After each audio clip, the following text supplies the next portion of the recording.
Apa bedanya ketika kamu udah tahu isi bercat astrologi kamu versus kamu nggak tahu?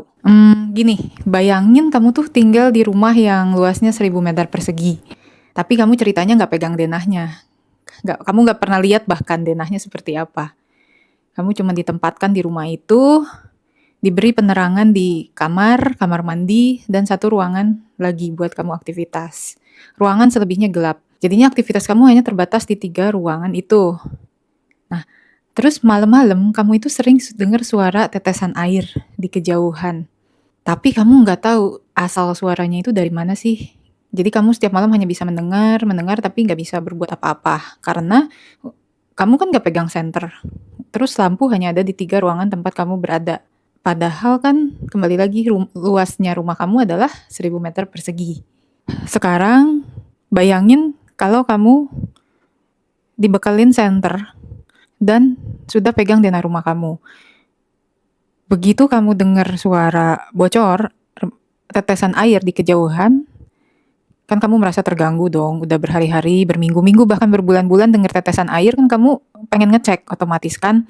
Akhirnya kamu buka denah, terus menemukan banyak ruangan yang kamu belum coba datengin nih. Oh kan sekarang aku punya senter, aku bisa datengin ruangan-ruangan itu. Kamu mulai berjalan keluar dari kamar, kamu ngecek pakai senter, kamu mikir oke nanti aku harus beliin lampu nih buat ruangan kamar ini. Oh, bahkan aku punya garasi. Aku baru tahu aku punya garasi. Kamu kaget. Loh, aku ternyata punya garasi sedemikian luasnya. Terus kamu jalan lagi ke belakang, terus kamu lihat, oh, ini ada ruangan bagus nih. Kayaknya bisa buat aku nyimpen buku-buku aku. Terus kamu jalan lagi dan kamu menemukan gudang. Kamu buka pintu gudangnya, terus kamu lihat, astaga, ternyata ini sumber bocornya. Kamu lihat banyak tetesan air yang semakin hari kayaknya kalau kamu lihat akan semakin banyak nih. Oh, setelah itu kamu mikir, berarti aku harus benerin ini plafon gudang. Oke, terus kamu tutup pintu, kamu balik lagi ke kamar dan menyusun rencana tentang kapan kamu akan pergi ke gudang untuk benerin plafonnya, menambal yang bocor. Itu kan karena kamu udah pegang denahnya. Coba tadi ketika kamu belum pegang denah, kamu nggak punya senter, kamu punya niat memperbaiki pun, kamu nggak tahu harus kemana, harus mencari ini kemana sumbernya, karena gelap. Kamu nggak tahu ruang gerak kamu yang kamu kenali selama ini hanya ada 3 ruangan. Bahkan tadi kamu kan nemu garasi, kamu baru tahu ada garasi gede banget, dan tadi waktu ngintip, oh depan rumahku ternyata ada sekolahan nih. Aku kan bisa masak, bagaimana kalau aku buka kantin aja ya di garasi? Garasinya nanti aku renov sedikit, aku kasih meja dan kursi, terus aku buka kantin deh. Nah, coba tadi ketika kamu belum pegang denah rumah dan kamu belum coba jalan ke bagian rumah kamu yang lain, kan kamu tidak tahu ada garasi dan kamu bisa mengkaitkannya dengan bakat memasak kamu kan. Nah, karena sudah lihat lihat situasinya, akhirnya kamu bisa menakar, oh ada potensi yang bisa saya manfaatkan lebih jauh nih, lebih besar lagi. Oke, buka kantin. Itu. Jadi kamu menemukan suatu potensi yang tadinya kamu nggak tahu itu ada. Berkat kamu pegang denah, senter, dan kamu berjalan menyusuri rumah kamu yang tadinya nggak pernah kamu lewatin, kamu jadi menemukan sesuatu yang lebih besar lagi yang bisa kamu lakukan dengan rumah kamu. Dari analogi tadi, ruangan di rumah adalah bagian-bagian hidup kamu.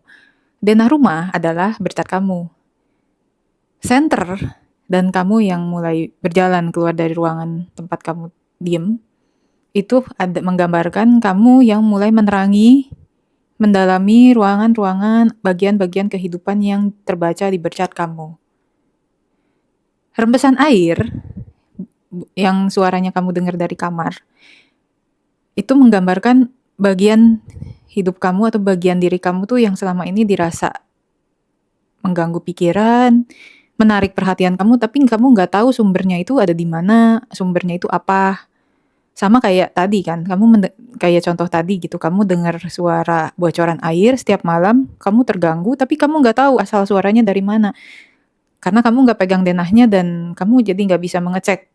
Nah, begitu juga kamu yang sehari-hari mungkin merasa di dalam pikiran ada yang mengganggu, ada sesuatu yang kayaknya ini bukan aku, tapi apa ya? Tapi kamu tidak bisa menjelaskan, karena kamu nggak tahu itu di mana sih sumbernya.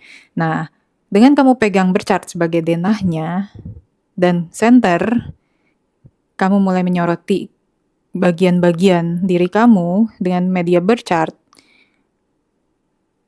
kamu jadi mulai mengenali lebih luas dan lebih dalam lagi sebenarnya dalam diri kamu tuh ada apa aja sih, gitu.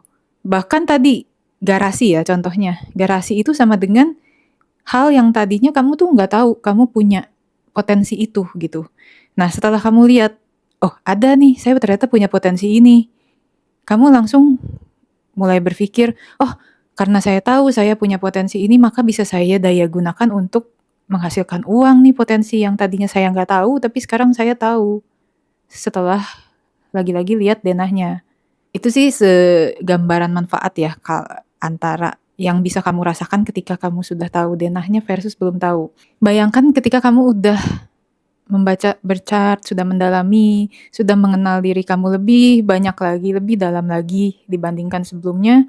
Ibarat analogi rumah tadi, kalau tadinya ruangan yang bisa kamu manfaatkan cuma 50 meter, 100 meter, 200 meter, sekarang setelah kamu mengeksplor semua ruangan di rumah kamu bahkan bisa memanfaatkan area rumah kamu sampai 800 meter persegi, bahkan 1000 meter persegi, kalau kamu memaksimalkannya. Ya, sama seperti sekarang mungkin kamu baru memanfaatkan potensi yang ada dalam diri kamu itu 30% mungkin, 40%, tapi setelah kamu mengenal lebih dalam ada apa di dalam diri kamu melalui berchart, bisa jadi potensi yang bisa termanfaatkan oleh kamu naik sampai 70%, 80%. Terus kamu tahu area mana aja yang masih bocor, yang perlu kamu tembel, yang perlu kamu temui, yang selama ini menguras energi kamu, tapi kamu nggak tahu sumbernya di mana, tapi setelah kamu lihat berchart kamu tahu, kamu bisa tahu sumber, oh ini yang bikin aku selalu terkuras, maka aku bisa melakukan apa, konseling kah, atau menemui bagian diri kamu yang itu, atau langkah-langkah praktis lainnya yang lebih terarah gitu, karena kamu sudah tahu, sudah lebih kenal bagian mana yang perlu perhatian khusus gitu.